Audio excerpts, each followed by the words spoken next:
استندآپ من امروز میخواستم بگم در مورد قانون میخوام صحبت کنم. ببینید من آدم قانون گریزی نیستم، منتها اینجوری که بعضی وقتا سخت خودم میتونم با قوانین وفق بدم. ببینید بیشترین جایی که شما با قانون احاطه میشید قانون خدمت سربازیه. من روز اول که گفتم خدمت اقدام کردم برای معافی، منتها پزشکی که اون روز بود هیچ معاف نمیکرد. یعنی یکی رفت پای راستش مثلا صاف بود معافش نکرد، بعد یکی با برانکارد بردن تو اومد بیرون گفتیم تو معاف شدی، با پلکاش میگفت نه. بعد اتفاق افتاد. بعد اینجوری بود که مثلا ما رفتیم و خودم حداقل خدمت معاف نشدم برم یه جای خوبی بیافتم. یکی آشنام اوکی کرد که من جای خوبی بیافتم، منتها اینجوری میگفت شما که نمیدونی چون نرفتی که جای دیگر ببینی. رفتیم و گفتش میفرستم یه جایی که هم مدرک به درد بخوره هم که جای خوبی باشه. گفتم باشه. رفتیم اونجا روز اول گفتش که مدرک چه توسلی؟ گفتم لیسانس. گفت آفرین بارکلا تو برو نگهبان لوله وایسا. گفتم این مدرک یه جا به درد من خورد. آفرین. گفتم باید درس بخونی، دیپلم فایده نداره. گفتم باشه. رفتم وایسادم گفتم کجا برم؟ گفت ببین یه لوله هست کنار جنوب شرقی پادگان، یه لوله گاز فشار قوی. گفت برو اونجا وایسا کنارش. گفتم چه اتفاقی افتاد خبرتون کنم جناب سروان. گفت اتفاقی بیفته صداش میاد. گفتم چش. گفت با اون پا. گفتم چش. رفتم یه منطقه عجیب غریبی بود، یه راه عجیب غریبی بود، یه پر از برف بود، سرما بود، درخت قطع شده بود، یه گرگ یخزده تیکه پاره بود. من نمیفهم چه حیوانی بود گرگ خورده بود. بعد رفتم و رسیدم به یه لوله‌ای. گفتم این تنها لوله اونجا همونه دیگه. اونجا وایسادم با خودم فکر نکنم اینجا جای خوبی باشه، یعنی اصلا جای مناسبی، احتمالاً نامه من جابجا شده. گفتم که اصلا آشنا نمیخواست اونجا بیفتی، یعنی اگه آشنا هم میخواست آشنا باید مشکل داشت اینجا انداختت. ما رفتیم و وایسادیم. گفتم زنگ بزنم به خونمون. زنگ زدم با بابام صحبت کردم. بابام گفت سلام پسرم خوبی؟ همین الان ذکر خیرت بود، آقای احمدی اینجاست که جاتو جور کرده، بهش بگو جای خوبی افتادی. گفتم آقای احمدی من ببخشید مطمئن اینجا جای خوبیه؟ خدمت همینه دیگه، خدمت کن. گفتم اینجا سرماست، خیلی سرده، هوا یخ، حیونا دارن یخ میزنن. گفت خدمت همینه دیگه، خدمت کن. گفتم ببینید اینجا یه حیوان شغال داره، گرگ داره، بعد یه حیوان هست داره اینا رو میخوره. گفت خدمت همینه دیگه، خدمت کن. یعنی هر چی ما گفتیم خدمت همینه دیگه، خدمت کن. من آب بخورم برسم خدمتتون.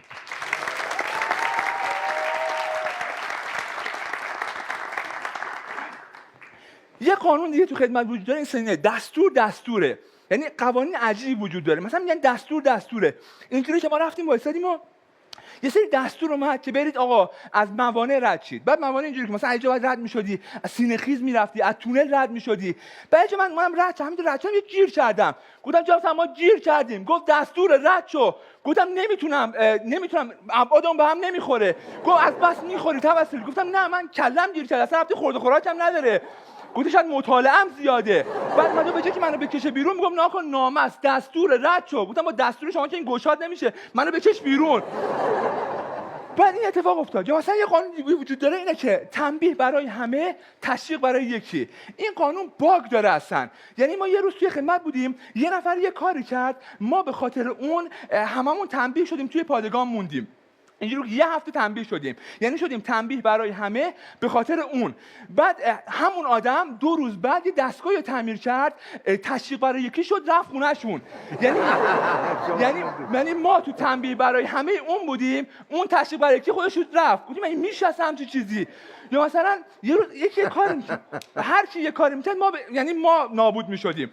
بعد اینجوری بود که یه سری داشتم میادم خدمت، برم مثلا سر پستم برم غذا بخورم، بریم خوابگاه غذا بخورم. چون برام ساعت 2000 بود، خسته بودم، حالم بد بود. یادم فرماندم گفت بخواب. همه خوابیدن، چه سینه‌خیز میرفتن. بعد من سینه‌خیز میرفتم، گفتم که چی شده؟ گفت تیموری رفته مرخصی نیومده. گفتم تیموری چیه دیگه؟ گفت تیموری دیگه همون کچله. گفتم احمق اینجا همه کچله، یه نشونی بهتر بده. یعنی من به خاطر کسی که نمیدیدم و نمیشناختم داشتم تنبیه میشدم. بعد فرمانده ما اینجوری بود که به خاطر تیموری عصبانی بود ولی نمیخواست اینجوری نشون بده. اینجوری میکرد، یا مثلا یهو میومد زنگ میزد به تیموری جواب نمیداد. یهو در باز میگم گفت چیه؟ خوابگاه رو بشورید. گفتم داریم میشوریم که. میگفت خوش کنید دوباره بشورید. ای بابا چوری داری میکنی با ما؟ میرم نیم ساعت بعد میام گفت خشم شب. بلند میشم دوباره فردا صبح میام خشم روز که نداریم دیگه. چرا اینجوری میکنی تو؟ بعد اصلا میدونی به خاطر تیموریه، تو داری به خاطر تیموری این کارو میکنی. گفت به خاطر تیموری؟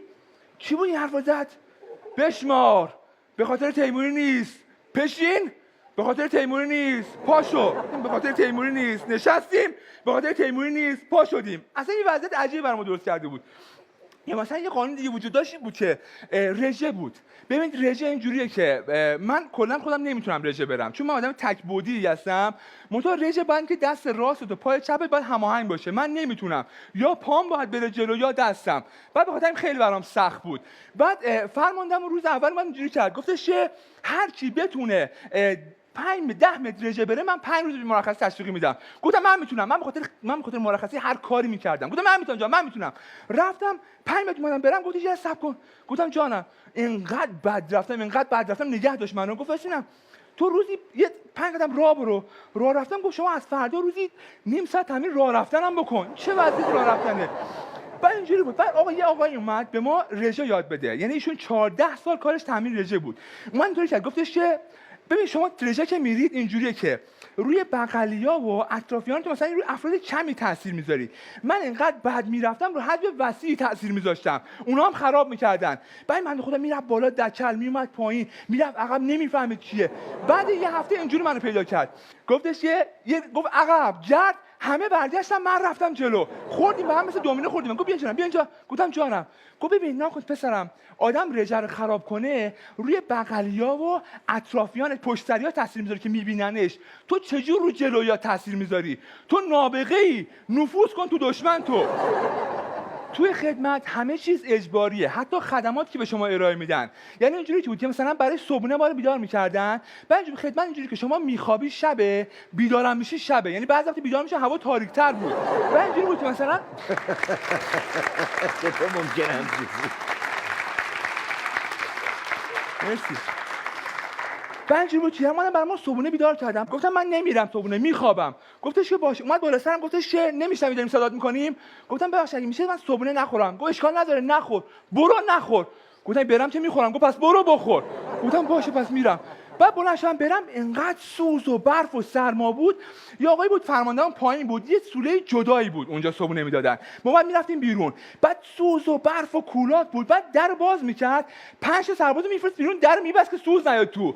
اصلا یه وضعیت عجیب. بودم جناب سرباز مطمئنید با صبحونه؟ گفت بله دستور اومده. گفتم امکان داره به خاطر این صبحونه بخش از نیروامون از دست بدیم ها؟ گفت نه دیگه دستور باید برید. گفتم حالا کجا باید بریم؟ گفت اون سوله رو میبینی؟ گفتم نه. گفت آفرین منم نمیبینم، تپه رد کنی میبینی. و اصلا یه وضعیت عجیبی ما داشتیم تو خدمت. من این اجرام رو تقدیم میکنم به تمام سربازانی که الان دارن خدمت میکنن و مخصوصا اونایی که لبه مرز هستن. دوستتون دارم.